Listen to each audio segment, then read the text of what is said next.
Iniciamos el libro de Hechos, libro de Hechos. Estamos ubicados en el capítulo 1 y vamos a tener lectura en los versículos 6 a 12. Recordando un poco sobre este libro, algunos llaman Hechos de los Apóstoles. En realidad hay solamente dos apóstoles que se destacan en este libro, es Pedro y Pablo, más Pablo, que realmente es usado por Dios para llevar el Evangelio a los gentiles, en este caso a nosotros, que somos parte del pueblo gentil, del pueblo que no es de Israel.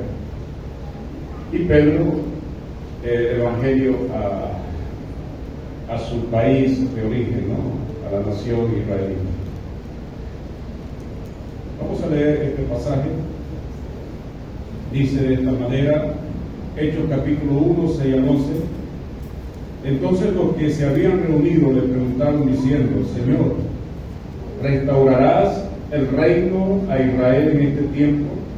Y les dijo: no les toca a ustedes saber los tiempos o las sazones que el Padre puso en su sola potestad, pero recibiréis poder cuando venga sobre vosotros, sobre ustedes, el Espíritu Santo, y me seréis testigos en Jerusalén, en Judea, Samaria y hasta lo último de la tierra. Y habiendo dicho estas cosas, viéndolos ellos, fue alzado y le recibió una nube que le ocultó de sus ojos. Estando ellos con los ojos puestos en el cielo, entre tanto que él se iba, he aquí se pusieron junto a ellos dos varones con vestiduras blancas, los cuales también le dijeron: varones galileos, ¿por qué están ustedes mirando hacia el cielo? Este mismo Jesús, nótese bien, este mismo Jesús que ha sido tomado de ustedes al cielo, así vendrá como le han visto ir al cielo. Señor bendiga su palabra. Este libro entra dentro de lo que en la literatura bíblica se conoce como narrativa. Es muy distinto predicar narrativa que predicar sobre las cartas de los apóstoles. Hay una gran diferencia dentro de la estructura, y el pasaje que tenemos aquí, algunos lo han llamado un pasaje de transición, porque los pasajes de transición no encontramos algo así como lo que se llama dentro de la narrativa el clímax del texto. El clímax es la parte más sublime, donde la enseñanza sube para luego bajar y dejarnos allí una conclusión. Pero yo encuentro en este pasaje, creo que tiene un poco de eco, hermano, yo encuentro en este pasaje un clímax, es decir, la parte sublime donde el pasaje se eleva. Y ese versículo que veo allí es el versículo 9. Dice que habiendo dicho estas cosas, los discípulos están allí con el Señor, y el Señor fue alzado y le recibió una nube que le ocultó de sus ojos. Nótese que dice que fue alzado, no que él mismo se elevó, sino que fue elevado mientras iba ascendiendo al cielo. Los ojos de sus discípulos estaban puestos en el Señor. Ese debería ser en ese momento, ¿verdad?, para ellos un cuadro tremendo, la experiencia más sublime que un ser humano pudo tener en esta tierra. Es mirar al Hijo de Dios elevándose a las alturas hasta que una nube los ocultó de su presencia. El Evangelio de Marcos dice que el Señor se elevó al cielo y se sentó a la diestra de Dios Padre. El Evangelio de Lucas nos recuerda al final de ese libro, de ese Evangelio, que ellos estaban, el Señor los llevó hasta Betania, de allí fue donde Él se elevó. Y ellos viéndolo, dicen que después de haberse ocultado, ellos le adoraron y volvieron a Jerusalén con gozo. Hay tres cosas que quiero mirar en este pasaje que vamos a mirar. Lo primero es la verdadera expectativa del reino de Dios. Lo segundo es el verdadero poder que necesitamos. Y lo tercero es la verdadera motivación de nuestra fe. Número 1, la verdadera expectativa del reino, versículos 6 al 7. Entonces los que se habían reunido, le preguntaron diciendo: Señor, ¿restaurarás el reino de Israel en este tiempo? ¿Cuál fue la respuesta del Señor? No les toca a ustedes saber estas cosas que el Padre ha puesto en su solo derecho. Interesante que ellos hacen una pregunta importantísima. Algunos piensan que la pregunta está fuera de lugar, pero yo creo que no. Ellos están preguntando algo que es legítimo. Recordemos algo: los judíos en ese momento habían perdido su independencia. Era una nación bajo el dominio del Imperio Romano. Ellos habían perdido su autonomía. Ellos no tenían un rey en sí, aunque tenían un rey, pero en realidad el emperador de Roma era el que regía con autoridad todo ese territorio. Y ellos, desde mucho tiempo, desde el tiempo, se puede decir, desde el tiempo en que luego regresaron de Babilonia en el destierro, de allí comenzó una serie de acontecimientos y a la larga ellos perdieron su independencia como nación. Por eso es legítima la pregunta de los discípulos. Ellos esperaban un Mesías reinando. Recuerden que Jesús entró a Jerusalén montado en un pollino, el hijo de una asna, nosotros decimos de una burra.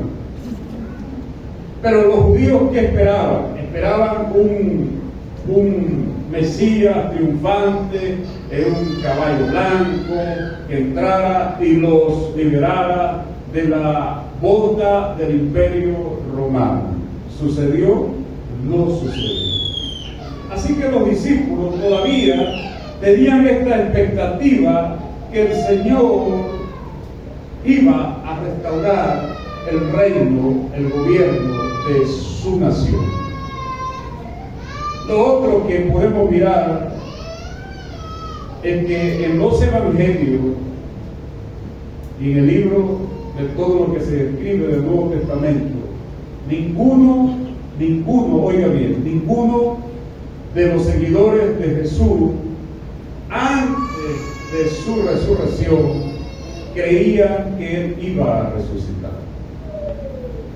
Ellos comenzaron a creer en la resurrección después que lo vieron vivo. De otra manera, Pedro no hubiera corrido hasta el sepulcro para cerciorarse que Jesús hubiera resucitado. De otra manera, ellos le hubieran creído a las mujeres cuando dijeron: el Señor ha resucitado. Pero ¿qué sucedió? No creyeron. Ahora que Jesús resucita y hay pruebas indubitables, la palabra nos muestra que el Señor se le apareció a más de 500 personas. De manera que las pruebas son indudables. Ahora que venga el Señor, al Mesías, la pregunta es legítima. ¿Restaurarás el reino de Israel en este tiempo? El reino que venía de David. Pero el Señor le responde y no ignora la pregunta, sino de una manera responde de una forma diferente. No les toca a ustedes saber los tiempos de esa restauración del reino de Dios. Eso es derecho de mi Padre. Y aquí viene esto. Hoy en día hablamos mucho del reino. No sé si he escuchado que por todas partes se habla del reino. Hay iglesias que le ponen el nombre a sus iglesias, el reino de Dios. Si tú vas a una funeraria, posiblemente te vas a encontrar con una funeraria que se llama el reino de Dios. Y decimos que estamos anunciando el reino. Se habla del reino de Dios. ¿De qué reino estamos hablando nosotros? ¿Cuál es la naturaleza de este reino que le toca a la iglesia anunciar? Jesús dijo, ¿verdad?, que el reino de Dios se ha acercado a ustedes. Pero si ustedes se dan cuenta, mis hermanos, mis amigos, cuando quisieron seguirle, el Señor dijo, mira, el Hijo del Hombre no tiene ni siquiera donde recostar su cabeza. ¿Estás dispuesto a seguirme así? Que no tengo nada que ofrecerte, aparentemente. Otro llegó y le dijo, Señor, te seguiré a donde quiera que tú vayas. Y le dijo, bueno, deja a los muertos que entierren a sus muertos. Y esa es una metáfora. Otro le dijo, Señor, te seguiré. Y le dijo, bueno, vende todo lo que tienes y sigue. Luego confrontó a los discípulos. Pedro le dijo, Señor, nosotros hemos dejado todo por seguirte a ti. ¿Qué nos toca a nosotros? Y el Señor dijo, bueno, de cierto os digo que todo aquel que dejara todo por mí recibirá recompensa en esta vida y después de esta vida. Pero por otra parte le dice, si alguno quiere seguirme, niéguese a sí mismo, tome su cruz y siga. ¿Y qué significa negarse a uno mismo? Dejar todo lo que es de valor para seguir a Jesús. Pablo dice, todo lo he considerado por basura a fin de seguir al Señor. Entonces, por fin, ¿qué es el reino? ¿Qué es el reino para nosotros? ¿Cuál es la expectativa que nosotros como cristianos tenemos ahorita del reino? ¿Quiere usted reinar con Cristo? ¿Tú estás seguro? ¿Quiere usted reinar con Cristo? Amén. Y lo primero que el Señor nos dice es, niégate a ti mismo. Pero muchos, mis hermanos, están buscando un reino material. Ahora, no está mal, en serio, no está mal que deseemos las cosas materiales.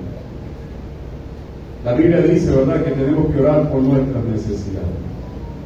Pero hablando desde el punto de vista más importante del Evangelio, ¿cuál es el concepto que la Biblia nos presenta del reino de Dios? El reino de Dios, dice el Señor, ha llegado hasta ustedes. Y el Señor estaba hablando de la conquista de nuestros corazones. Dice que si un hombre encuentra el tesoro del Evangelio, vende todo lo que tiene por ese tesoro. Y ese tesoro es Cristo. Cuando hablamos del Evangelio, hablamos de Cristo. No puedes desligar esas dos cosas. Ese tesoro es el Evangelio, ese tesoro es Cristo. Así que cuando hablas del reino de Dios, tienes que quitar de tu cabeza que esto se trata de cosas materiales que Dios te promete. Otra vez, nosotros tenemos que trabajar y ser responsables en buscar las cosas para el sustento de nuestra familia y de nuestros hogares. Pero esa manipulación diabólica que hablaba Adrián esta mañana, que se le está vendiendo a muchos acerca de ese reino, es lo que está haciendo daño en muchos círculos cristianos. La gente se desvive hoy tratando de procurar un reino a la manera en que se les ha vendido el Evangelio que la Biblia no nos presenta. Ese es el problema hoy de este Evangelio falso, de la falsa prosperidad. Porque ciertamente hay una prosperidad bíblica. No podemos irnos a las esquinas porque nos iremos por un barranco. Tenemos que buscar el equilibrio. No podemos satanizar la prosperidad. Hay una prosperidad bíblica, pero hay una prosperidad antibíblica. La prosperidad bíblica es la que Juan habla cuando dice: amado, yo quiero que tú seas prosperado en todas las cosas, así como prospera tu alma. Es decir, Dios quiere que este reino sea en realidad, número uno, un reino que el señorío de Cristo gobierne nuestras vidas, gobierne nuestros corazones. Si eso no está sucediendo, pudiéramos tener un evangelio, o mejor dicho, un concepto equivocado del reino de Dios. Por eso, el enfoque de los discípulos se centraba, era en el reino visible, davídico, de la línea de David, del Mesías. Y Jesús no lo ignora, pero nos lleva a otro plano que vamos a mirar ahorita. Por eso, mis hermanos, aquí viene esta enseñanza. ¿Con qué expectativa te estás acercando tú a Jesús? ¿Te estás acercando a Jesús por lo que Él te ofrece o te estás acercando a Jesús por lo que Él es? Porque fíjese, el que se le acercó al Señor, Señor, te seguiré a donde quiera que tú vayas. Vende todo lo que tienes y sigue. Parece que el hombre pensaba que si seguía a Jesús iba a tener mucho más. Y el Señor le dice: no, al contrario, vende todo lo que tienes y sigue. Y usted puede decir hoy: hermano, pero un momentico, eso significa que yo tengo que vivir bajo un puente, vivir arruinado, andar por allí pasando lágrimas. Yo no estoy diciendo eso. Lo que estoy diciendo es: ¿hasta qué punto las cosas materiales que posees en este momento, sea poco, sea mucho, tienen más valor para ti que el verdadero reino espiritual de Dios escrito en tu corazón? Y yo no estoy hablando de manera subliminal como algunas de esas canciones: no, Cristo está en mi vida, Cristo está en mi corazón. Yo estoy hablando si Cristo es Señor de tu vida, si está gobernando tu vida, si está gobernando tus decisiones, si está gobernando tu hogar, si está gobernando las expectativas que tú tienes de la vida. A los jóvenes, si Cristo está gobernando esas expectativas que tú tienes de estudiar. ¿Por qué tú quieres estudiar? ¿Y para qué tú quieres estudiar? ¿Y para qué te quieres graduar? ¿Para acumular bienes? ¿O acumular bienes para que esos bienes sirvan al reino de Dios?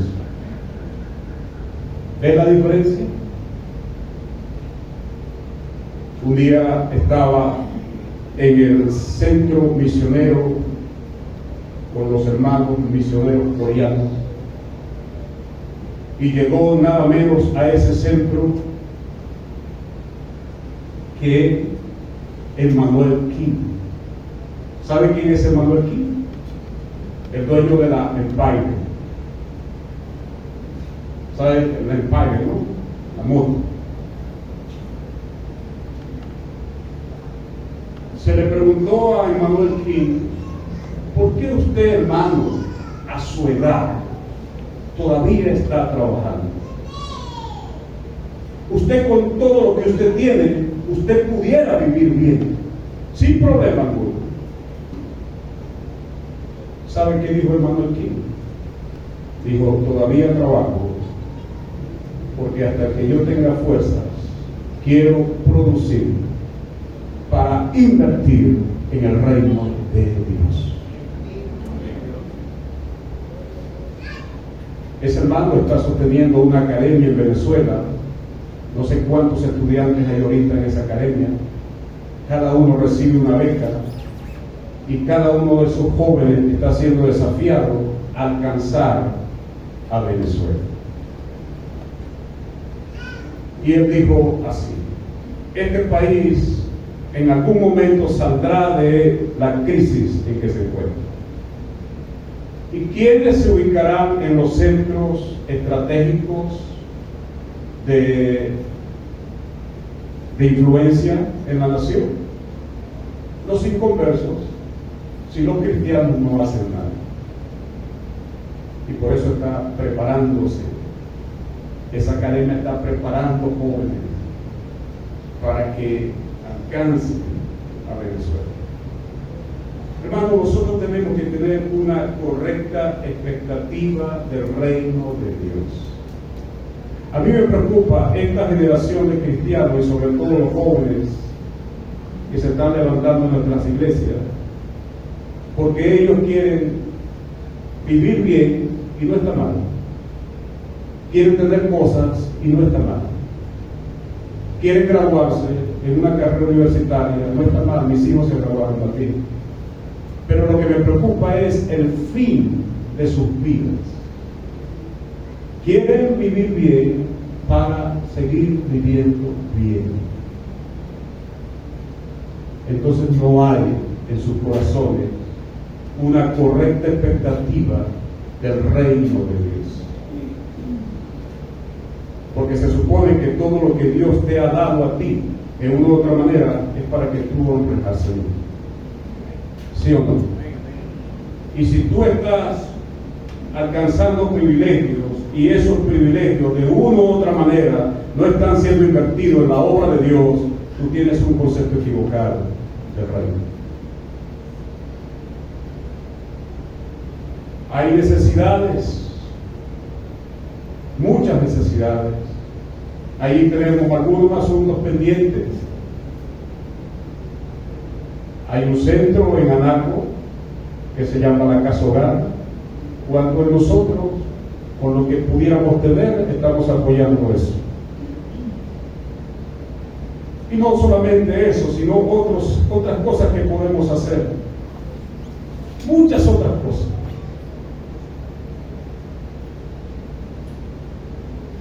Señor, ¿restaurarás el reino de Israel en este tiempo? No es el interés de Jesús.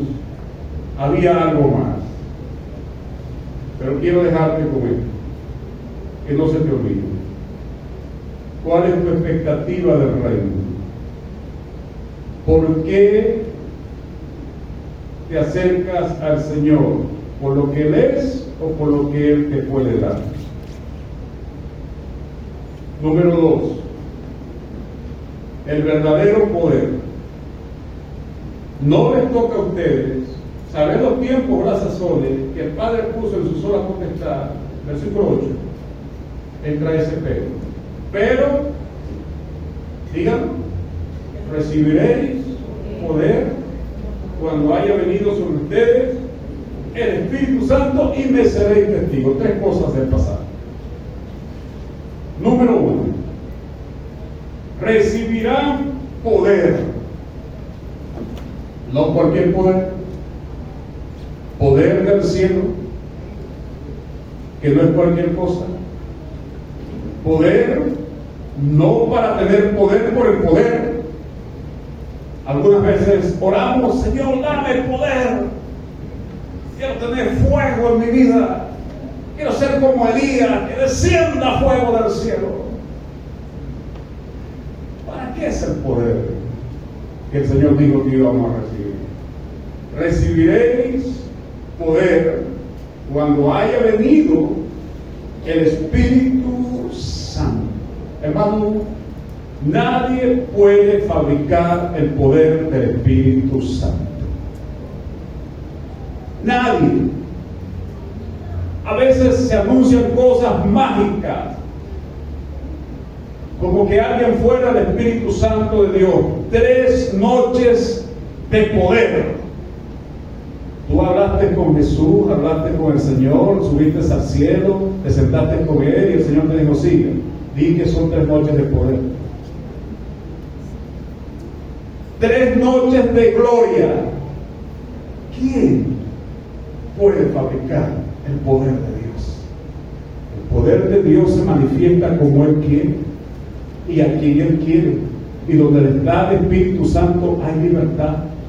Nadie puede manipular eso. Y hoy se está manipulando eso también en las personas. Otra vez lo que decía Adrián, las sensaciones, las emociones, una atmósfera de poder que es virtual.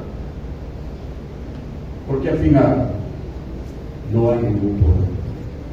Hermano, el poder de Dios, el poder del Espíritu Santo, nos fue dado con una tarea. Preste atención. Versículo 8 otra vez. Recibiréis poder cuando haya venido el Espíritu Santo y me seréis testigo. Algunos no tienen este poder porque sencillamente no van a usar bien el poder. ¿Para qué Dios le quiere dar poder a la iglesia en este tiempo? ¿Para que todo esté bien? No. Algunas cosas no van a estar bien algunas veces. Para que la iglesia, con el poder de Dios, sea, ayúdenme, testigo. Un testigo es alguien que declara, que reconoce algo, ¿sí o no? Para que me sean testigos. ¿Dónde? En Jerusalén. Y voy a hacer algunas comparaciones o paralelismos de la figura. En Jerusalén. Una vez una joven vino al barco Lobo. Ella se quería ir a las misiones en ese barco. ¿Sabe? El barco Lobo es un barco que recorre el mundo y tiene libros y anda de misiones, y hay un poco de jóvenes allí, para arriba y para abajo, por todas partes. Llegó a Venezuela. Entonces ella ni se congregaba en esos días, y en esos días comenzó a congregarse. Y después quería irse del barco para China. Señor, usted ni se congrega, usted ni tiene un buen testimonio y quiere ir a las misiones a China. ¿Por qué no comienzas a hacer misión en Jerusalén? ¿Dónde? En tu casa, en tu familia. Conviértete en testigo presencial del Evangelio en tu casa. Allí a los tuyos, a los que no conocen al Señor, dentro de tu casa. Pero te quieres ir a la Conchinchina, a la India. Por eso muchos evangelistas han perdido a la familia. Por eso muchos pastores han perdido a su familia. Porque viven evangelizando, haciendo la obra de Dios sin el Dios de la obra. porque si yo no puedo conquistar a mi familia para Cristo, menos voy a conquistar al mundo para el Señor. Comienza por tu casa, mi hermano, mi hermana, joven, tú que te quieres ir allá a África, empieza por los tuyos. Después que conquiste a los tuyos, váyase a donde usted quiera, si el Señor lo quiere llevar.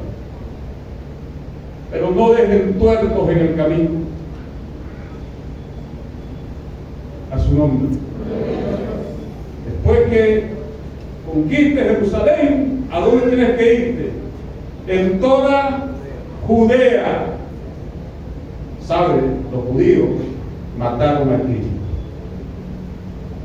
Así que Judea es todo el contexto donde predicamos el Evangelio y no es un ambiente hostil, nada fácil.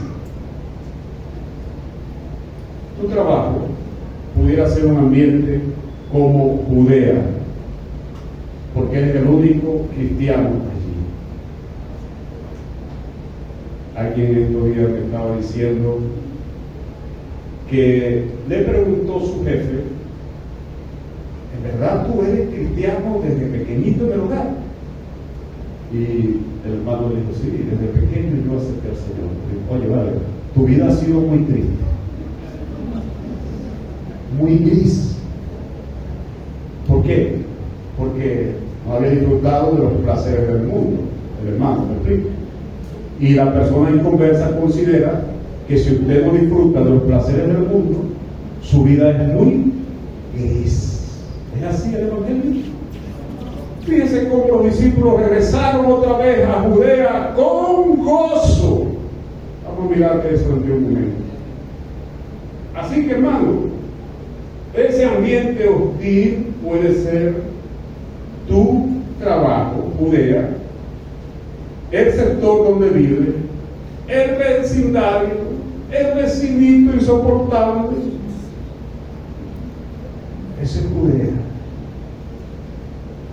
¿Verdad que hay vecinos que son insoportables, verdad? ¿Y qué te toca a ti hacer? Orar, orar, y orar, y orar, y orar. El jefe insoportable, ese es Judea.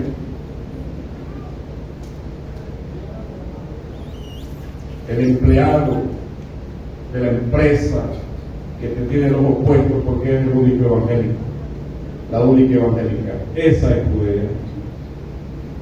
El aula de clase donde tú eres la única cristiana, esa es Judea. Y todo este sector, estamos hablando de ir a Judea. Pero también les dijo Samaria. Samaria en diversos contextos.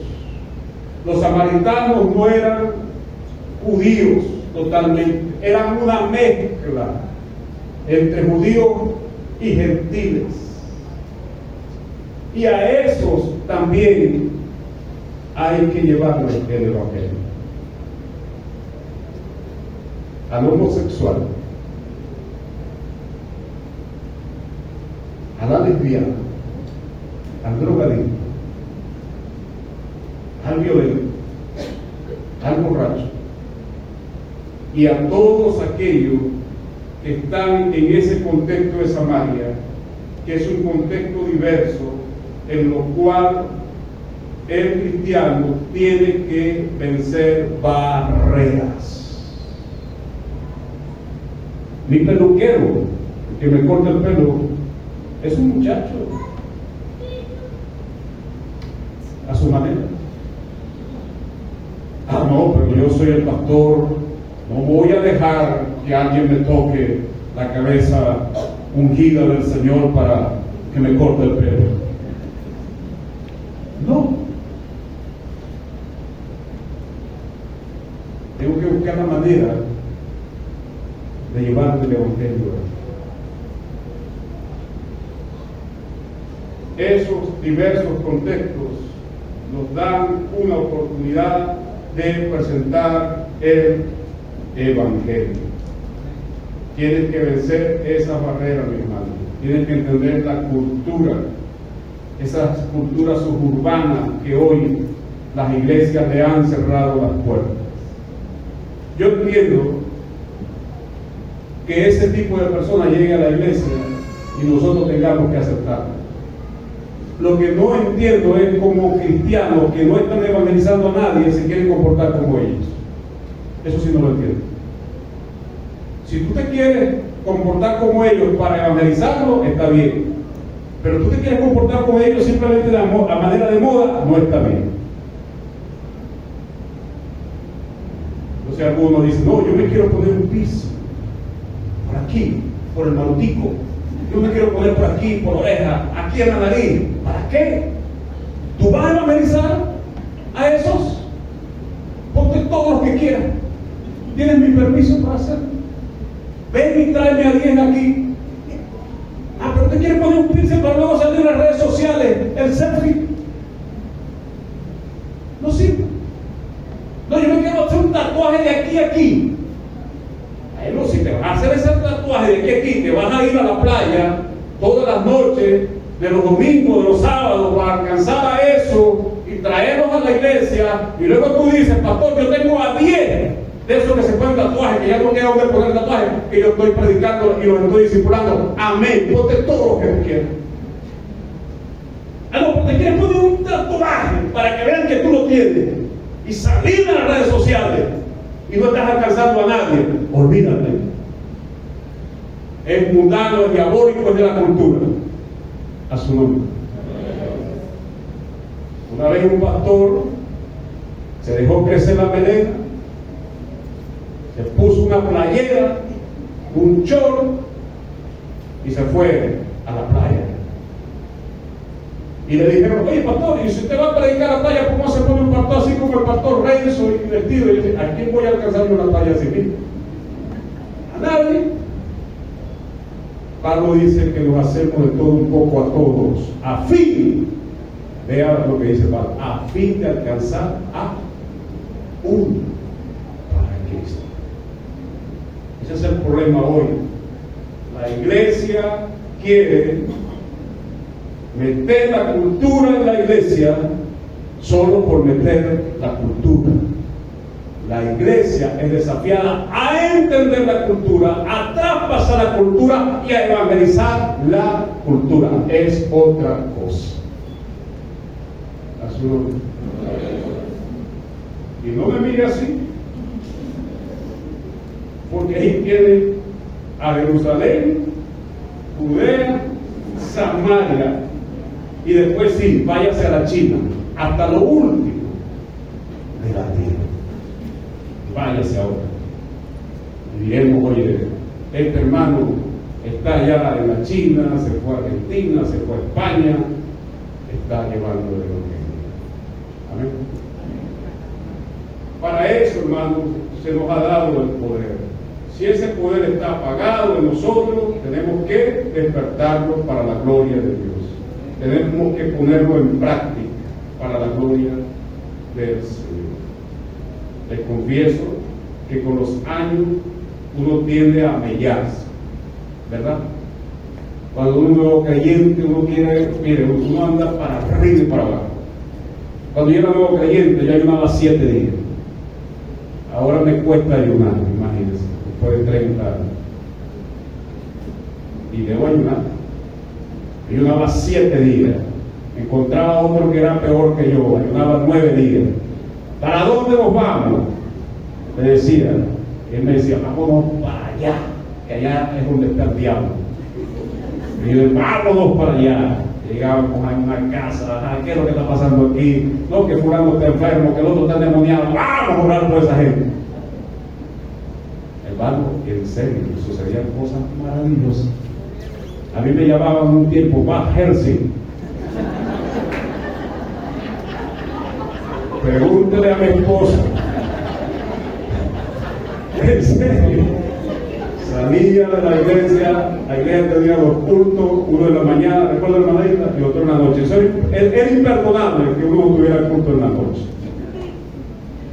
Yo me iba a mi casa, salí de aquí a las 9, llegaba a la casa a comer, mi esposa me decía, mira, te están buscando. ¿Qué pasó? Hubo un endemoniado. Pero dile ahí que ya me comí una de aquí y vamos. Vamos. La última vez me buscaron. Mira, pastor, hay un endemoniado ya en el villero. Dije, bueno, busquen a otro. Hoy estoy inactivo hoy. Hermano, en serio, uno necesita recuperar ese poder en la vida de nosotros. Amén. Que el Señor nos use, que el Señor nos ayude, que el Señor nos aliente. Que cuando le diga, mira hermano, hay que orar por un enfermo, usted diga, aquí estoy yo. ¿Dónde está el enfermo? Vaya. Hay un endemoniado, usted no diga, no, sino, aquí estoy yo. No quiero que esto se convierta en mucha risa, pero le voy a decir algo. Una vez fui a orar por un endemoniado terrible, y le dije a tres, ¿usted va conmigo? Sí, pastor, vamos con usted. Nos metimos por una vereda. Hermano, cuando volteé, estaba solo. ¿Dónde está el poder? A su nombre. El poder nos ha sido dado para cumplir la tarea, que seamos testigos. Amén. Para eso. Pero no se ponga a orar, Señor, yo quiero poder, yo quiero unción. El Señor te va a decir, ¿para qué?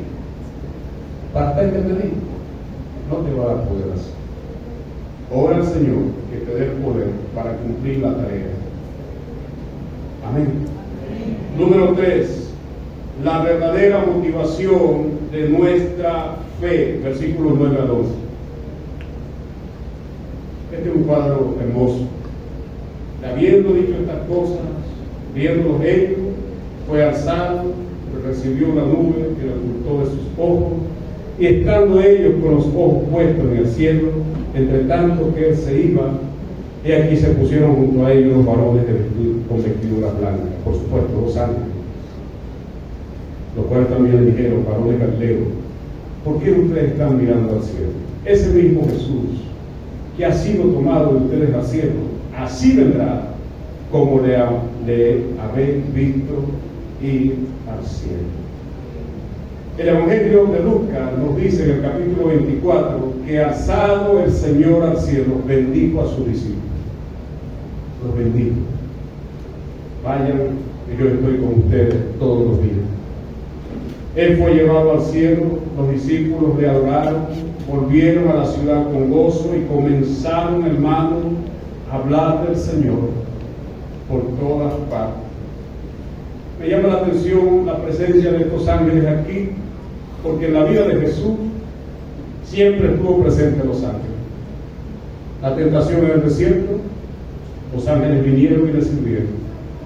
Cuando estaba en ese cuadro de Getsemaní sufriendo, agonizando por lo que iba a venir, la prueba, un ángel vino del cielo para fortalecerlo.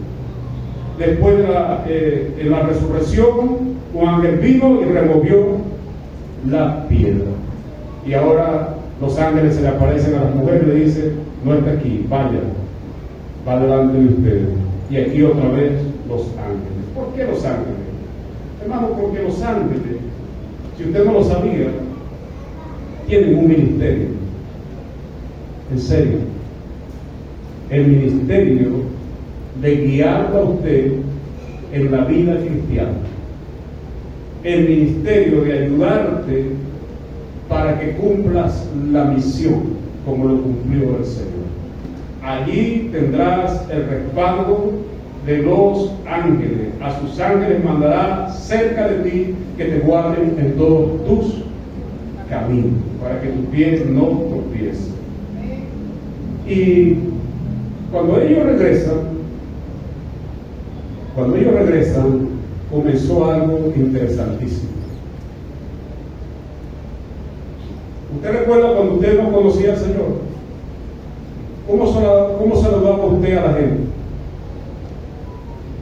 Hola. ¿Sí? ¿Qué tal? ¿Cómo te va? Ahora que es cristiano, ¿cómo saluda usted a la gente? Dios te bendiga. ¿Sí? Bueno, ese fue un cántico interesante que comenzó a tener la iglesia después que el Señor fue elevado a la gloria. Ellos se saludaban, Maranata, Cristo viene. Llegaban a un hogar y decían Maranata a los hermanos.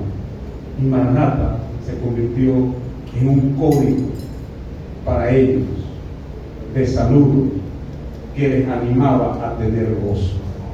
Y por eso Cristo viene no solamente era un saludo, era una convicción en los cristianos. Nótese lo que le dijeron los ángeles a los discípulos: varones Galileos, ¿por qué ustedes están mirando así? Ese mismo Jesús, gloria a su nombre, no va a ser otro Jesús, el mismo que fue alzado al cielo, así volverá otra vez, como ustedes les han visto ir al cielo. Esa es la esperanza que tenemos los cristianos. Por esa esperanza es que usted ora, por esa esperanza es que tú te congregas, por esa esperanza es que tú predicas, por esa esperanza es que tú ofrendas para el reino de Dios, por esa esperanza es que tú te mantienes en el Evangelio. Gloria a su nombre. Maranata es el código de nuestra esperanza. Es la verdadera motivación de nuestra fe, mis hermanos, que el Señor prometió que volverá por los suyos. Así usted en este momento esté pasando lo que pase, usted tiene que elevar su alma al cielo, sus pensamientos al Señor y recordar: Maranata, Cristo vendrá por mí. Ese sufrimiento cesará, esa necesidad cesará, ese dolor cesará, ese agotamiento cesará, esa tristeza cesará. Maranata, Cristo viene por mí. Y por esa esperanza ellos ofrendaron sus vidas. Fueron a la arena de un circo romano, fueron a entregar sus vidas. Por esa esperanza fue que los misioneros se movieron desde Estados Unidos para venir aquí a Venezuela y traernos el Evangelio. Eso no nos llegó fácil, mis hermanos. Gente montada en mulas que tenían que ir de un sitio a otro, caminando, hermanos, por esa esperanza. Esta iglesia está aquí, por hombres y mujeres que entendieron que el Señor está vivo. A nosotros no nos sirve un Cristo que murió solamente. Gandhi murió, Mahoma murió, y todos los demás que usted conoce murieron. ¿Se ha dicho de alguno de ellos que resucitó? No. Y si lo han dicho, ¿dónde están las pruebas? No hay. Pero de Cristo sí hay. De Cristo las Escrituras sí hablan. Y esto que leímos habla de que este sí resucitó. Gloria a su nombre. Y se fue al cielo para preparar lugar para nosotros. Mientras tanto, nos toca que revestimos del poder del Espíritu de Dios y decirle a la gente que el Señor Jesús ofrece vida eterna y salvación. Y con esto también, hay entre nosotros esta mañana alguien que no tiene esta esperanza en Cristo. Hoy es el día de tu salvación. Hoy es el día en que puedes abrir tu corazón a la fe y recibir al Señor como el Señor y Salvador de tu vida. Y si usted, mi hermano, ha venido esta mañana aquí, como a veces uno puede venir, cargado, desesperado, desesperanzado, Dios le bendiga, bienvenido. Hace aquí que vamos a orar por usted.